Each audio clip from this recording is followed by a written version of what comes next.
حضرت امام علی علیہ السلام کی خدمت میں ایک عورت حاضر ہوئی اور ہاتھ جوڑ کر عرض کرنے لگی، یا علی، ہمارے گھر میں جھگڑے بہت ہوتے ہیں، کوئی کسی سے محبت نہیں کرتا اور رزق میں تنگی رہتی ہے۔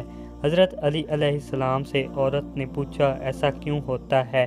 عورت کا سوال سنتے ہی امیر المومنین امام علی علیہ السلام نے فرمایا، اے عورت، جب تم اللہ کا رزق پکاتے ہو تو کچھ نیچے تو نہیں گرتا؟ یہ سوال سن کر عورت نے عرض کیا، ہاں علی علیہ السلام، جب میں دودھ ابالتی ہوں تو وہ تھوڑا سا گر جاتا ہے۔ بس عورت کا یہ کہنا تھا کہ حضرت علی نے فرمایا، اے عورت، یاد رکھنا کہ جب تم اللہ کا دیا ہوا رزق گراؤ گی اور جلاؤ گی تو اس سے گھر میں بے سکونی، جھگڑے، نفرت اور رزق میں تنگی کے اسباب پیدا ہوں گے۔ دودھ کو ابال کر پینا چاہیے، لیکن ساتھ ساتھ یہ بھی دیکھنا چاہیے کہ دودھ ابل کر زمین پر نہ گرے۔ تم اپنی اس عادت پر قابو پا لو، اللہ کے کرم سے تمہارے گھر میں سکون، محبت اور برکت آ جائے گی۔